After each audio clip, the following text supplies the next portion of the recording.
모든 운동 경기는 라운드가 공평하게 배정이 되어 있습니다. 그래서 권투는 매 라운드 3분이죠. 그렇죠. 3분씩 계속해서 시합을 해서 어떤 건 9라운드, 어떤 건 12라운드까지 가게 됩니다. 농구는 여러분께서 아시는지 모르겠는데 우리 한국 프로농구는 10분씩 쿼터를 재서 4번을 합니다. 근데 미국의 NBA는 12분씩 해서 4번을 하고요.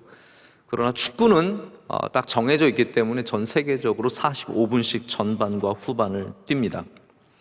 그러니까 모든 경기는 이렇게 정확하게 배분이 되어 있는데 오늘 욥과 친구들의 이러한 논쟁들을 보면은 이것이 절대로 정확하게 배분되어 있지 않은 것을 알 수 있습니다. 그래서 욥과 욥의 친구들의 대화가 특별히 욥의 친구들만 봤을 때, 우리 3명의 친구들만 봤을 때는 점점 짧아집니다. 혹시 느끼셨습니까? 이들의 말이 점점 짧아집니다. 욥은 지친 기색이 없습니다. 이게 보통 권투 선수들 7라운드, 8라운드 들어가면 그때부터는 정신력으로 싸우는 건데 욥은 지친 기색이 없어요. 계속해서 끊임없이 자기의 의로움을 하나님 앞에서 항변하고 또 자신을 변호하고 또 친구들의 이러한 몰아세우는 정의, 자 보십시오, 정의가 아니라 몰아세우는 정의예요. 넌 이럴 것이다 라고 하는 그런 정의 가운데 굉장히 실망스러운 또 답답한 마음을 호소하고 있습니다. 근데 제가 방금 말씀드린 것처럼 친구들은 그런데 뭔가 좀 힘이 빠졌어요. 왠지 모르게 뭔가가 좀 이렇게 빠진 것 같아요. 그래서 3라운드만 보자면 오늘 우리가 3라운드 마지막 이게 지금 장면입니다. 빌닷이 말하는 것이 마지막 장면인데 아예 3라운드에 등장하지도 않는 친구도 있어요. 2라운드로 끝난 사람이 우리가 잘 아는 소발이 2라운드로 아예 끝나서 더 이상 나오지 않고 3라운드에는 바로 이 빌닷의 말이 나오는데 오늘 읽은 말씀 6절인데 다 읽었습니다. 한 장이 6절밖에 되지 않고 이 욥에서 가장 짧은 장이 바로 오늘 욥기 25장의 말씀입니다. 그럼 왜 이렇게 짧아졌을까요? 여러 가지 이유가 있을 것 같습니다. 그런데 분명히 이건 아니에요. 문학적인 장치로서의 이유는 없습니다. 만약에 예를 들어서 제가 설교는, 저는 이제 3대지 설교는 많이 안 하잖아요. 여러분 그게 무슨 말인지는 아세요? 3대지 설교라고요. 본문에서 첫째는, 둘째는, 셋째는 이렇게 말하는 걸 이제 3대지 설교. 그러고 보니까 지난주에 제가 3대지 설교했네요. 첫째는, 둘째는, 셋째는. 많이 하는데 많이 안 하는데, 네, 많이 안 하는데도 하고 있는데요. 그러고 보니까 오늘 또 3개네요. 이런 참 모순된 제가. 어쨌든 설교를 할 때 3대지 설교를 하면요, 목회자가 관심을 가져야 되는 것은 이 3개의 배분이 비슷해야 됩니다. 첫째와 둘째와 셋째가 배분이 비슷해야 듣는 사람들이 이게 3개가 자연스럽게 또 합해지고 또 하나씩 의미를 갖게 되는 거죠. 그런데 만약에 설교자가 이게 좀 힘들고 어려우면은 한 대지는 굉장히 길고 집중적으로 설교하고 나머지는 그냥 읽는 둥 마는 둥 이렇게 넘어가게 되면 교인들도 들으면서 좀 헷갈립니다. 그러니까 욥기에서 만약에 이게 문학이라고 생각해 보세요. 제가 그 말씀을 드리고 싶은 거거든요. 이게 만약에 문학적으로 고난에 대해서 사람들이 만들어낸 신학적인 문서다라고 한다면 이런 식으로 논쟁하면 안 된다는 거죠. 왜냐하면 당연히 독자들은 3명의 사람들이 3명의 라운드 동안에 3번의 질문들과 호소를 배분이 정확하게 해야 문학적으로 이게 맞는 구조가 되는 것입니다. 그러나 욥기는 문학이 아니라 실제예요. 욥기는 그냥 사람들이 만들어서 어떻게 고난의 문제를 해결해 보려고 하는 그러한 문학적인 시도가 아니라 바로 욥이라는 실존의 인물이 그의 친구들과 직접적으로 나눴던 그 고난과 고통과 슬픔의 이야기가 담겨 있는 책입니다. 그래서 여기는 당연히 3라운드에도 이렇게 짧게 나올 수 있는 것이고 어떠한 순간에 어떠한 길이의 말이 나올지 우리는 전혀 예측을 할 수 없게 됩니다.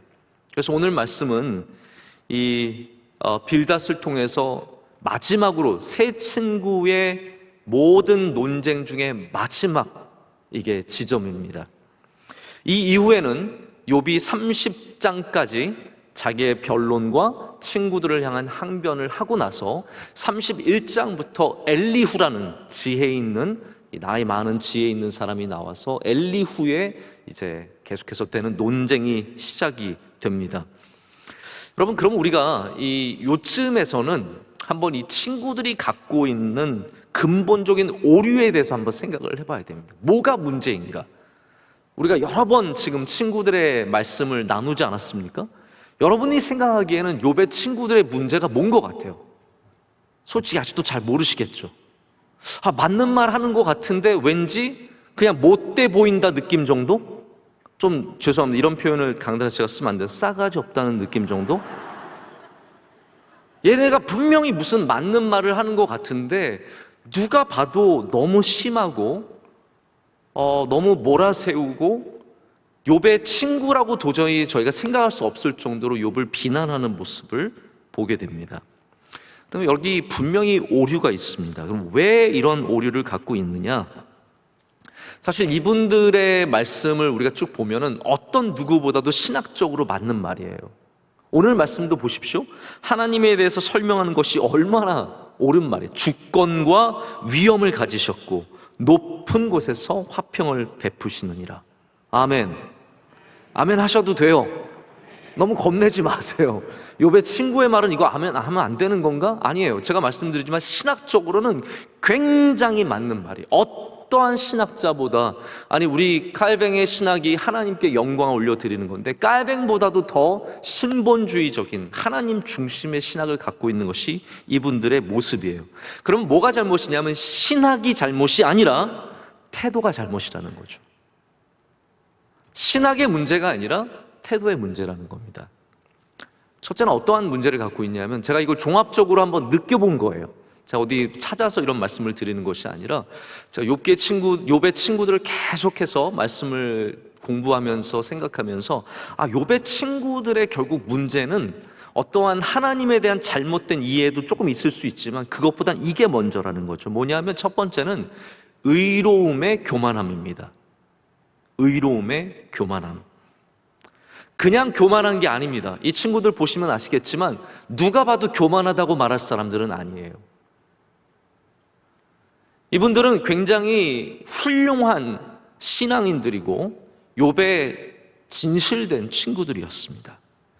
이 사람들이 교만한 이유는 다른 이유에서가 아니라 그들이 종교적으로 의로웠기 때문에 교만해졌습니다. 그래서 욥을 어떠한 시선으로 보냐면 의인의 시선에서 보는 거예요. 나는 의인이고 나는 하나님 앞에 바로 했는데 쟤는 뭔가 잘못했기 때문에 하나님께서 벌하시는 거야 라고 보는 바로 그 시선이 이 진짜 가장 중요한 첫 번째 오류라는 겁니다. 그래서 의로운 사람들이기 때문에 욥에서 뭘 그러니까 이렇게 생각해 보세요. 나는 의로우면 저 사람에겐 뭘 발견하겠습니까? 저 사람에게는 잘못된 죄를 발견하기 위해서 애쓰는 거죠. 그래서 의로움이라는 것이 여러분, 내가 의롭다고 생각할수록 남의 잘못을 더 추궁하게 되어 있습니다. 내가 의로우니까 욥은 의롭지 않다라는 공식이 적용이 되는 겁니다. 근데 이게 여러분 나중에 누가 이러한 자세를 갖던가요? 바리새인들이 딱 이 자세를 갖게 되는 겁니다. 우리들은 의로우니까 너는 죄인이다. 그래서 심지어는 욥과 예수님과 욥을 제가 딱 이렇게 풍유적으로 바로 이렇게 대입할 수는 없겠지만 분명한 건 이거예요. 바리새인도 죄 없으신 예수님을 죄목을 달아서 십자가에 못 박게 됩니다. 마치 욥의 친구들이, 의로운 친구들이 죄 없는 욥을 끝까지 죄 있다고 주장하는 것처럼 의로운 바리새인들이 죄 없으신 예수님을 끝까지 죄가 있다고 해서 십자가에 못 박히게 한다라는 것이죠. 이게 의로움이 갖고 있는 위험성입니다. 저는 우리가 의로워져야 한다고 믿습니다. 할렐루야. 여러분, 의로운 사람들이 되십시오. 성경은 그것을 복으로 이야기하고 있잖아요. 그런데 의로운 교만한 사람이 되어서는 안 된다는 거죠. 우리는 의롭지만 겸손한 사람들이 되어야죠. 두 번째 이 친구들의 오류는, 제가 일부러 말을 어렵게 하려고 하는 건 아닌데 좀 어렵게 썼어요. 죄송합니다. 예외성의 부재입니다. 예외성의 부재. 이 정도는 금방 알아들으셨죠? 이런 말이죠. 그러니까 하나님은 법칙이신데, 제가 늘 반복해서 말씀을 드렸죠. 욥의 친구들에게 하나님은 법칙 이상 이하도 아니에요. 하나님은 죄인을 벌하시는 분, 그게 끝이에요. 그들에겐 더 이상의 하나님이 안 계세요. 그러나 하나님은 우주보다 크시고 우리의 생각보다 크시고 우리가 갖고 있는 도덕적인 기준보다 크신 분이세요. 근데 이 사람들에게는 하나님이 거기까지밖에 없는 거예요. 죄인들은 벌하시고 의인들은 복 주시는 분, 여기에 딱 멈춰 있기 때문에 예외성을 둘 수가 없는 거예요. 하나님의 예외성은 무엇입니까? 하나님은 영원하시고 무궁하시고 영화로우시고 자비로우시고 은혜로우시기 때문에 하나님의 주권 속에서 죄인도 사랑하실 수 있고 불의한 자에게도 복을 주실 수 있고 하나님의 의지 가운데 무엇이든 행하실 수 있는데, 이 욥의 친구들은 예외성의 부재, 하나님은 이런 분이라는 딱 명확한 명제 속에서 단 한 발자국도 밖으로 나가지 않기를 원한다라는 겁니다. 여러분, 우리가 하나님을 잘 확신을 갖고 믿는 것은 좋지만 우리의 확신 속에서만 믿으면 안 됩니다. 내가 갖고 있는, 내가 믿는 하나님은 이런 하나님이야, 그래놓고 그것에서 우리가 한 발자국도 양보를 하지 못하면 안 된다라는 거죠. 하나님은 우리보다 크신 분이십니다. 우리 인간의 어떠한 생각보다도 크신 분이시라는 것, 그것을 인정해야 되는데 욥의 친구들은 전혀 그것을 이해하지 못합니다. 오늘 저는 말씀을 통해서 욥의 친구들이 이해하지 못했던 하나님, 오늘 본문 말씀에 높은 곳에서 베푸시는 화평이라고 했는데요, 문제는 뭐냐 하면 욥의 친구 빌닷이 하는 이야기는 뭡니까? 하나님께서 의인들에게만 높은 곳에서 화평을 베풀어 주신다는 거예요. 그러나 우리가 믿는 하나님은 어떠한 하나님이십니까? 죄인에게도 화평을 베푸시는 하나님, 부족한 자들에게도 화평을 베푸시는 하나님이라는 겁니다. 그래서 높은 곳에서 베푸시는 화평이라는 이 말씀은 정말 귀하고 아름다운 말씀입니다. 다만 우리가 거기에서 이 빌닷이 끌고 가는 논리로 빠져들면 안 됩니다. 우리 인간이, 우리 사람이 다 연약하고 부족한 벌레 같은, 정말 말 그대로 구더기 같고 벌레 같은 존재인데, 그렇기 때문에 우리는 하나님의 화평을 못 누리는 사람들이 아니라 그럼에도 불구하고 누리는 사람이라는 겁니다. 그래서 오늘 말씀에는 우리가 밟지 않아도 달보다 별보다 이제 그 밝음에 대한 말씀이 나오는데, 하나님께서 우리가 밟지 않기 때문에 우리를 너희들은 밟지 않으니까 쓸모도 없는 사람들이다라고 말씀하시는 것이 아니라 밟지 않은 우리에게 빛을 비추어 주시는 것이고요, 또 그리스도의 오심이라는 것이 여러분 그렇지 않습니까? 그리스도의 오심이 그냥 의로운 사람들에게, 잘 믿는 사람들에게만 오신 것이 아니지 않습니까? 우리가 죄인 되었을 때 하나님께서 우리를 먼저 사랑하심으로, 할렐루야, 하나님께서 먼저 우리를 사랑하심으로 우리 죄인 가운데 예수님을 보내주셨다는 것을 오늘 말씀을 통해서 기억하기를 원합니다. 그래서 우리가 하나님 앞에서 항상 이 작음과 큼, 밝음과 어두움, 죄인과 의로움, 이 모든 것들을 좀 잘 대비를 해봐야 합니다. 다시 말씀드리지만 2절부터 3절까지 나오는 하나님에 대한 설명은 지극히 합당한 설명입니다. 근데 그 이유가 4절부터 6절까지 말씀이 욥을 옥죄기 위해서, 너가 죄인이라는 것을 말하기 위해서 던져주는 굉장히 무서운 말들이죠. 자, 거기에 대해서 제가 하나씩 좀 변론을 해보고자 합니다. 첫 번째, 자, 하나님 앞에 우리는 의롭지 않습니다. 그러나 의롭다 여김을 받습니다. 오늘 3절 말씀에 4절 말씀에 뭐라고 되어 있습니까? 그런즉 하나님 앞에서 사람이 어찌 의롭다 하며 여자에게서 난 자가 어찌 깨끗하다 하랴라고 말하는데요, 하나님 앞에 우리는 빌닷의 이야기처럼 의롭지 않습니다. 그러나 하나님은 우리를 의롭게 여겨주시는 은혜를 베풀어 주시는 겁니다. 무엇으로 맞춰지냐가 참 중요합니다. 저는 여러분의 인생이 기쁨으로 맞춰지는 은혜가 있기를 축복합니다. 무엇이든 맞춰지는 것이 중요하잖아요. 빌닷은 뭐로 마치냐면 우리는 의롭지 않고 우리는 더럽고 우리는 쓸모없고 이거로 끝나버리는 거예요. 근데 우리가 발견한 하나님은 어떠한 하나님입니까? 우리가 발견한 하나님은 거기서 절대로 끝나지 않으십니다. 우리가 의롭지 않을 때 우리를 의롭게 하십니다. 예수 그리스도를 통해서 우리를 의롭게 하십니다. 우리가 더러울 때 우리를 안아주셔서 우리를 깨끗하게 해주십니다. 이것이 하나님이 갖고 계신 전적으로 다른 끝이라는 거죠. 우리가 발견한 하나님은 불의한 우리들을 사랑하시고, 여러분 더러운 거 하나님은 어떻게 더러운 걸 하나님께서 안으시겠습니까? 그러나 하나님은 더러운 우리가 하나님 앞에 달려오면 꼭 안아주신다라는 거죠. 절대로 그냥 넌 더러우니까 절대로 내 곁에 오지 마라 이렇게 말씀하신 하나님은 아니라는 거죠. 우리의 불의가 끝이 아니고 우리의 연약함이 끝이 아닌 줄로 믿습니다. 성경의 이야기가 다 그런 이야기들이에요. 저기 저 사람이 세리며 죄인입니다. 근데 그걸로 끝나는 게 아니죠. 예수님께서 그를 만나 주셔서 주님 앞에 쓰임받는 일꾼으로 만들어 주십니다.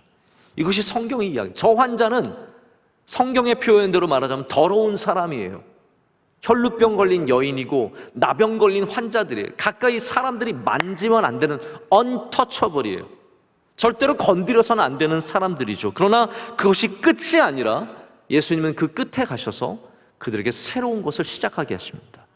그들을 고쳐주시고 주님께 쓰임받는, 가서 복음을 전하는 주님의 일꾼으로 삼아주시는 거죠. 예수님 믿는 사람이 누리는 복이 무엇입니까? 끝이 아니다라는 것. 심지어 우리 죽음도 끝이 아니라는 것. 이것이 예수님을 믿는 사람들이 누리는 복입니다.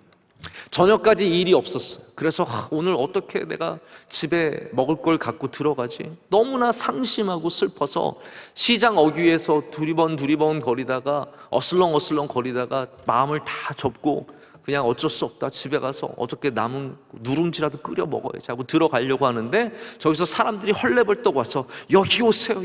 우리 포도원에 가서 일합시다. 1시간밖에 안 남았지만 우리 가서 일합시다. 가서 일하면 내가 하루의 몫을, 우리 주인이 하루의 몫을 주신답니다 라고 그 절망 속에서 끝을 바라보는 사람을 구원해 주는 것이 바로 성경의 이야기라는 겁니다. 그래서 우리가 의롭지 않음이 끝이 아닙니다. 우리가 깨끗하지 않음이 끝이 아니고 오늘 공쳤다가 끝이 아닙니다. 성경은 온통 이런 말씀으로 가득합니다.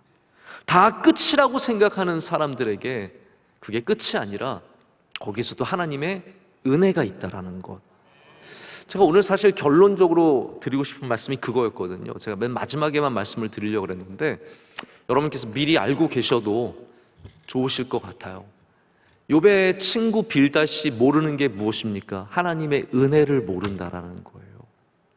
하나님의 은혜를 의로우로만 판단하고 깨끗하고 더러운 것으로만 판단해버리는 그런 안타까움이 있다는 겁니다. 여러분, 우리가 예수님 믿으면서 사람들을 의로우로만 판단하시면 안 됩니다.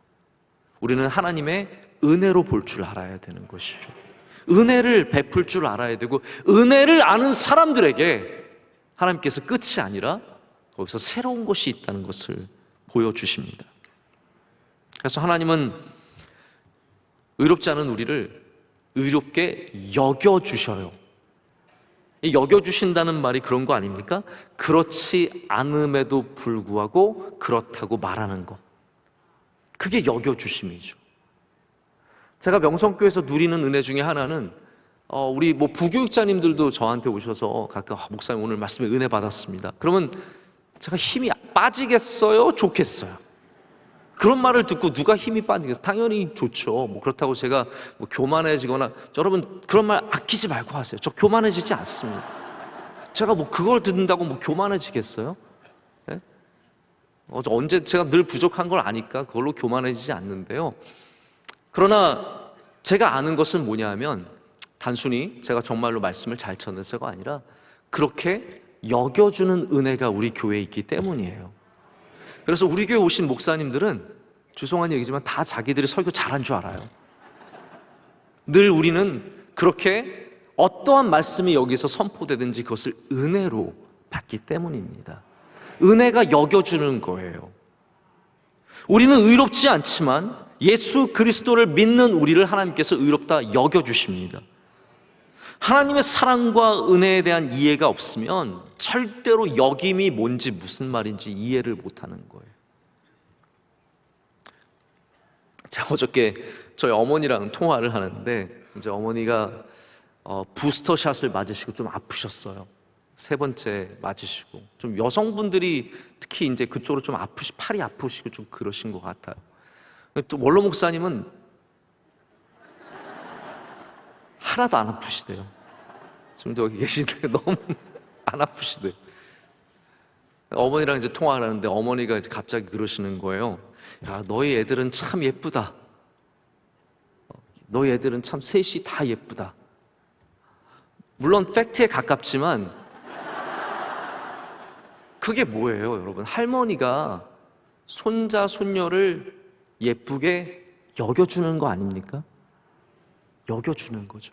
뭐 다 이쁘겠어요. 이상한 짓도 하고 말도 잘 안 듣기도 하고 그래도 여겨주는 거죠. 하나님께서 우리를 어떻게 여기시겠습니까? 저놈의 죄인, 저놈 나쁜 놈, 저 쓸모없는 놈, 저 더러운 놈 그러시겠습니까? 우리를 사랑하시는 하나님께서 우리를 여겨주실 줄로 믿습니다. 오늘도 여러분 절대로 자격지심에 빠지지 마십시오. 나는 쓸모없는 사람이고 나는 별 볼 일 없는 사람이고 나는 교회에서도 알아주지 않고. 아닙니다. 하나님께서 여러분을 정말로 사랑하시고 귀하게 여겨주십니다.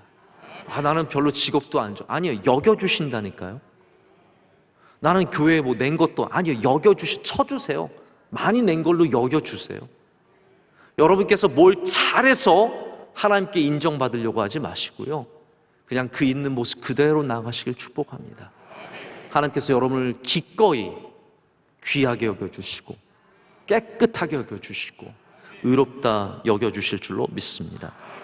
두 번째, 우리의 빛은 밝지 않습니다. 오늘 말씀을 보면 5절 말씀을 보면 보라, 그의 눈에는 달이라도 빛을 발하지 못하고 별도 빛나지 못하거든 이라는 말하고 있습니다. 우리의 빛은 밝지 않습니다. 그러나 우리는 하나님 앞에서 아름답습니다. 다시 말씀, 우리의 빛은 밝지 않습니다. 그러나 우리는 하나님 앞에서 아름다운 존재입니다. 하나님의 기준은 까다롭습니다. 여러분 이건 아셔야 돼요. 하나님은 엄청 까다로운 기준을 갖고 계세요. 그래서 하나님 앞에서는 완전한 것이 하나도 없습니다. 아무리 밝아도 하나님 앞에서는 밝은 게 아니에요.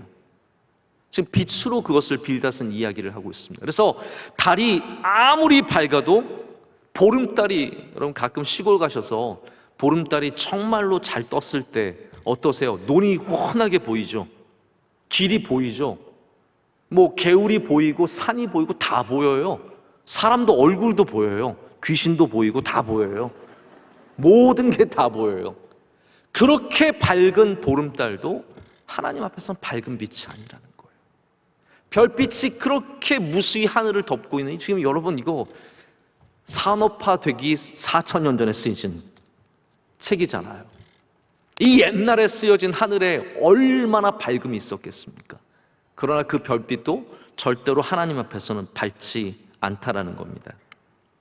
근데 이게 사실 굉장히 과학적인 말이에요. 왜냐하면 달은 발광체, 저는 발광체라고 할 때마다 이게 사람이 발광하는 것 같아서 좀 그런데, 달은 빛을 만들어내는 존재가 아니라 빛을 반사하는 존재죠.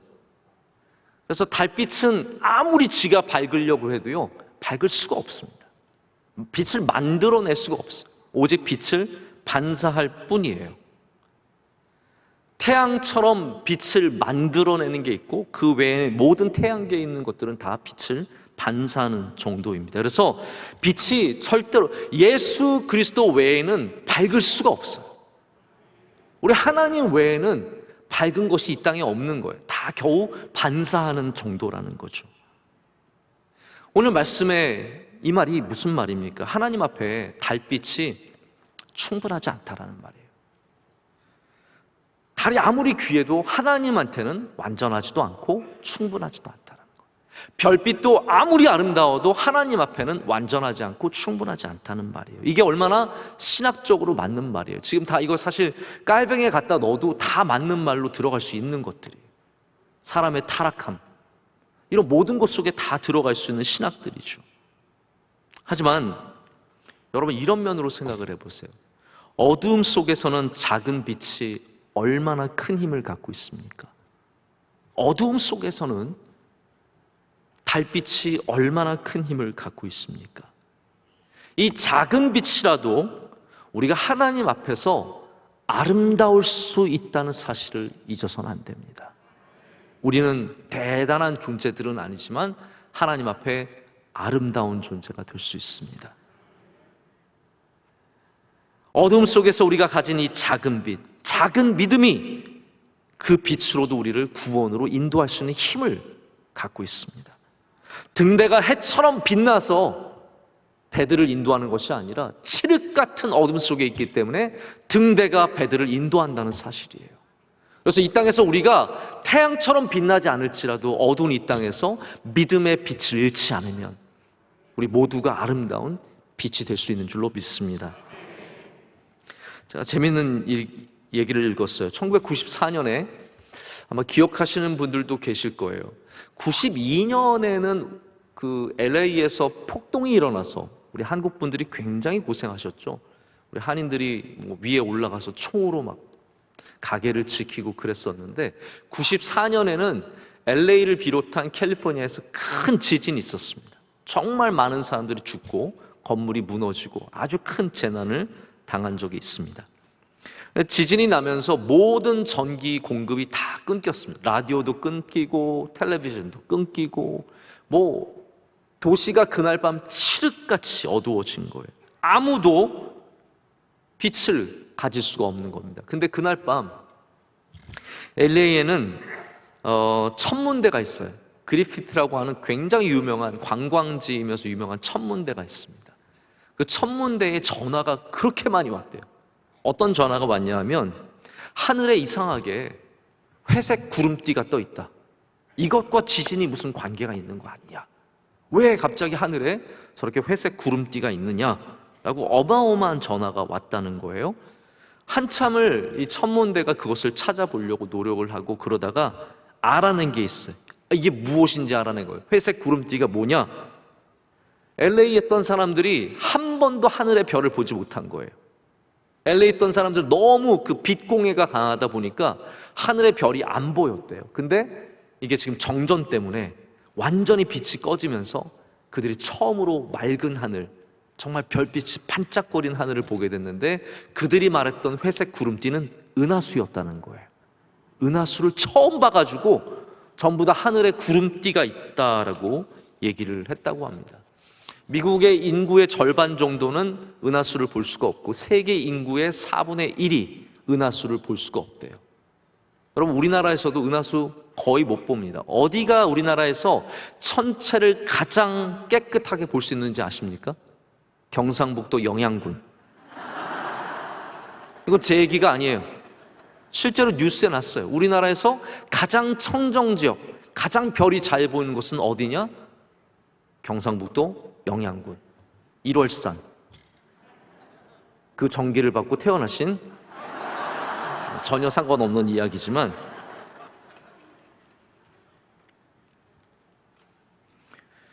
어두움 가운데, 이 어두운 세상에서 여러분의 빛은 생각보다 밝습니다.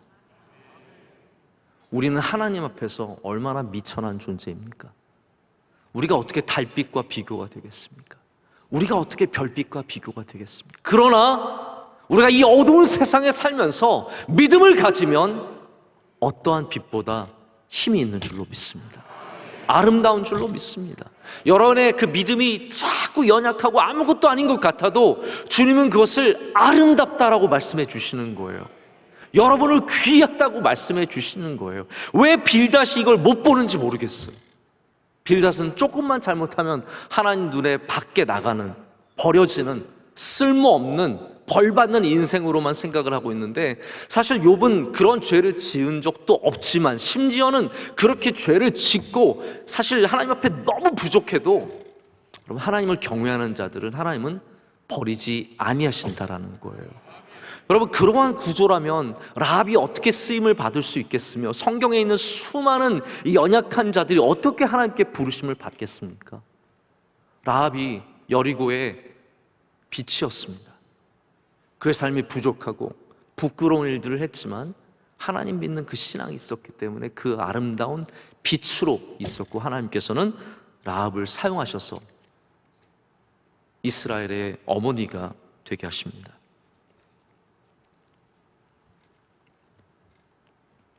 모세가 하나님을 만나러 올라가서 내려왔을 때 성경의 기록을 보면 얼굴이 해같이 빛난다라고 되어 있습니다. 왜 그랬을까요? 우리 인간은 다 아까 뭐라 그랬으면 반사체예요. 우리 인간은 빛을 낼 수 없습니다. 모세가 하나님을 만났기 때문에 그 하나님의 빛을 가지고 있는, 비추게 되는, 반사하는 존재로서 다시 내려왔던 것을 기억합니다. 우리가 빛을 어떻게 낼 수 있겠습니까? 주님 바라보면 빛이 납니다. 주님을 바라보세요. 그게 믿음이고 그게 여러분이 빛날 수 있는 이유입니다. 내가 뭘 잘해서 대단한 일을 이루어서 빛을 내려고 하지 마시고 주님을 잘 열심히 바라보면 주님께서 여러분의 얼굴을 빛나게 해주실 줄로 믿습니다. 여러분의 삶을 빛나게 해주시고 그 빛을 통해서 이 땅의 어두운 곳에 여러분들을 사용하셔서 사람들로 길을 찾게 하시고 복음을 통해서 새로운 삶을 시작하게 하시고 우리를 통해서 하나님께서 역사하실 줄로 믿습니다. 세 번째, 3대지 설교를 이렇게 제가 자주 하게 될 줄이야 전 잘 몰랐습니다. 제가 3대지 설교를 잘 안 하는데 오늘도 세 번째, 우리의 존재는 미천합니다. 그러나 하나님 앞에서 위대합니다. 할렐루야. 자, 6절 말씀을 다 함께 읽겠습니다. 하물며 구더기 같은 사람, 벌레 같은 인생이랴. 아멘.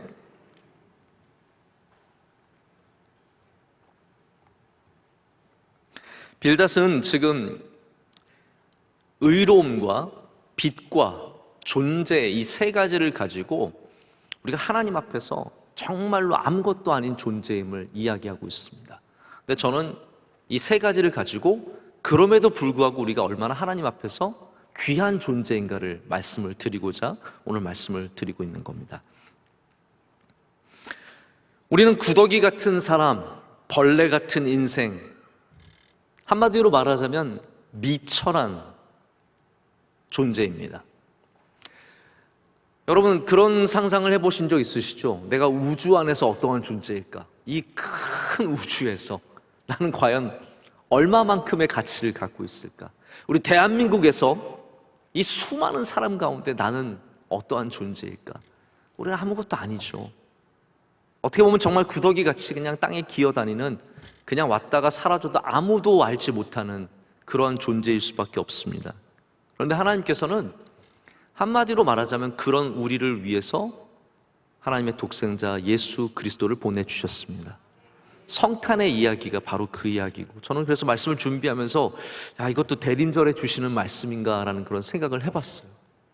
우리의 이 미천함 속에서 이 미천한 자를 위해서 하나님은 위대한 일들을 행하시는 것을 보게 됩니다. 저는 이 이야기의 버전을 여러 가지로 들었는데 처음으로 원본 이야기를 접하게 됐어요. 아마 여러분들도 다 들어보신 이야기실 텐데, 어떤 사람은 아프리카에서 이랬다 그러고 어떤 사람은 이제 다른 곳에서 그렇다 그러는데요, 이 이야기는 스티븐 코비의 오늘 내 인생 최고의 날이라는 책에 적혀 있는 이야기입니다. 남태평양 키니와타라고 하는 섬에 쟈니 링고라는 성실한 사람이 살았습니다. 여러분, 이 정도 되면 거의 진짜 이야기 맞겠죠? 네, 남태평양, 우리 들어보지도 못한 키니와타, 일본말 아닙니다. 쟈니 링고라고 하는 사람이 살고 있었대요. 근데 이 사람이 참 평이 좋은 사람인데 모두가 그 사람을 비웃게 된 일이 있었다고 합니다. 결혼을 위해서 아내를 데려오기 위해서 지참금으로 암소를 8마리나 줬기 때문입니다. 이 섬에서는 결혼을 할 때 남자가 여자의 아버지에게 암소로서 대가를 지불해야 그 아내를 데려올 수 있었습니다. 보통 평균적인 여성, 이거 참 기분 나쁜 일이죠. 여러분, 우리나라 얘기 아니니까 그냥 들어주세요. 평균적인 여성은 암소 4마리면 데려올 수 있대요. 지난 우리 추수감사절 때 소가 한 165마리 정도 들어왔는데 그 정도면 한 40명 정도 데려올 수 있는, 네. 그러니까 4마리면은 평균적인 아내를 데려올 수 있는데 좀 부족하다 싶으면 3마리, 그리고 정말 부족하면은 딜을 잘하면 2마리 주고도 아내를 데려올 수 있대요. 근데 이 자니 링고는 아내 사리타를 데려오기 위해서 무려 암소를 8마리나 줬다는 거죠. 문제는 이 사리타라는 여자가 그렇게 매력적인 여자가 아니라는 점이에요. 이 사리타의 아버지가 샘카루라는 분인데 사실 그 아버지는 늘 노심고사였어요. 맨날 내 딸이 시집이나 제대로 갈 수 있을까? 누가 4마리만 주면 정말로 좋겠는데 늘 이제 그런 마음을 갖고 있었는데 도저히 안 되면 2마리만 줘도 되겠다고 이제 본인 스스로는 생각을 했다는 거죠. 근데 이 사위 될 사람이 와서 암소 8마리나 줘서 이 샘카루는 그냥 입이 귀에 걸려가지고 너무너무 좋아하고 이 사리타도 기분이 좋아서 시집을 온 거예요. 근데 파트리샤 맥거라고 하는 작가가 이 이야기를 듣고 이 자니 링고라고 하는 사람의 집에 찾아갔대요. 그래서 어떤 여자일까 이제 궁금해서 찾아갔는데 놀랬던 것은 이 사리타가 소문과는 전혀 다르게 정말로 아름다웠다는 거죠. 눈빛은 너무 아름답고 미소가 자신에 차 있고 당당한 걸음이 보였다는 거죠. 그래서 파트리샤 맥거가 질문을 했대요. 당신의 아내의 모습은 정말 아름답습니다. 근데 어떻게 이렇게 소문과 다를 수 있죠? 라고 했을 때 링고가 대답했다고 합니다. 결혼 후에 여자들은 모여서 서로 이야기하면서 내 남편이 나를 암소 몇 마리로 데려왔다를 늘 얘기한다고 들었습니다. 어떤 사람은 암소 4마리를 줬다고 하고 어떤 사람은 6마리를 줬다고 말합니다. 그러면 암소 2마리에 온 여인의 마음은 얼마나 아프겠습니까? 저는 사리타의 자존심을 상하게 하고 싶지 않아서 암소를 8마리 주고 데려왔습니다 라고 얘기를 했다고 합니다. 저는 이 이야기를 많이 들어본 것 같아요. 그리고 아프리카 버전으로 특별히 많이 들어본 것 같은데 이게 남태평양 키니와타라고 하는 섬에서 있었던 일이라고 합니다. 여러분, 우리는 하나님 만약 우리를 쓰시고 싶어 한다면 우리는 과연 암소 몇 마리 정도면 될까요? 여러분, 그런 생각하지 마세요. 난 나이가 먹어서 암소 1마리도 안 될 것 같은데. 네. 그런 생각하지 마세요. 오늘 돌아가시면서 자꾸 암소만 생각나실 것 같아서 걱정이 되는데 암소는 빨리 잊어주시고 말씀이 생각이 나야 되는데, 하나님은 우리의 가격을 높여서 책정하십니다. 버러지 같은 우리들, 땅에 기는 벌레 같은 우리들을 가장 귀하게 값을 쳐주시는 분이 하나님이시라는 거죠. 하나님은 첫째만 높이 사던 시대에 둘째의 가격을 높이 치셨습니다. 그래서 에서가 아니라 야곱을 택하셨습니다.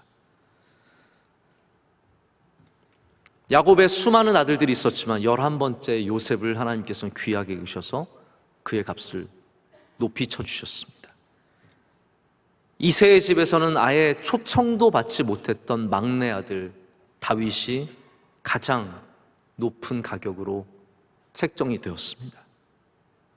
예수님은 어부를 높이 쳐주셨고 죄인과 세리를 높이 쳐주셨고 미천한 자들을 높이 쳐주셔서 그들에게 가장 귀한 것으로 주님께서 베푸셨던 것을 우리는 기억하고 있습니다. 성경은 여러분 그런 이야기잖아요. 아무것도 아닌 나를 하나님께서 사랑하신다는 것. 귀하게 여기신다는 것. 여러분, 교회 다니시면서 교회가 나를 귀하게 안 여겨, 그런 마음은 절대로 안 가지셨으면 좋겠습니다. 우리 원로 목사님께서도 교인 한 분 한 분을 얼마나 사랑하고 귀하게 여기고, 여러분들이 무슨 직업을, 여러분 목회해 보시면 아시는, 목회를 안 해보셔서 그래요. 직업 별로 중요하지 않아요. 그렇게 중요하지, 학교 어디 나왔는지 전혀 중요하지 않아요. 무슨 좋은 옷을 입었느냐 안 입었느냐 하나도 중요하지 않아요. 예수님 믿는 게 제일 중요합니다. 예수님 믿는 게 제일 중요하기 때문에 나머지는 아무것도 아니고 예수님만 믿으면 여러분은 최고의 값으로 책정을 받는 줄로 믿습니다. 여러분, 말씀을 제가 맺겠습니다. 욥의 친구들이 보지 못한 것이 무엇일까요? 욥의 친구들은 의로움은 보았고 정의로움은 보았지만 그들이 보지 못했던 것은 하나님의 사랑의 크기, 하나님의 은혜의 깊이, 하나님의 긍휼하심의 넓이를 전혀 보지 못하고 있었습니다. 여러분, 우리가 신앙생활하면서 율법만 생각하면은 하나님의 사랑을 잘 보지 못합니다. 정의로움만 생각하면은 하나님의 은혜를 잘 알지 못합니다. 저는 우리 명성교회 교인들이 당연히 정의로운 삶을, 또 도덕적이고 윤리적인 삶을 살아야 한다고 믿지만, 저는 그것보다도 여러분께서 더 크신 하나님의 사랑을 아셨으면 좋겠습니다. 하나님의 은혜를 아셨으면 좋겠습니다. 그럴 때 우리 교회도 우리 서로 귀하게 여겨주고, 서로 축복하고, 서로 하나님의 은혜를 함께 많이 나누는 그런 복된 교회, 하나님의 높은 곳에서 베푸시는 화평이 가득한 교회가 될 줄로 믿습니다.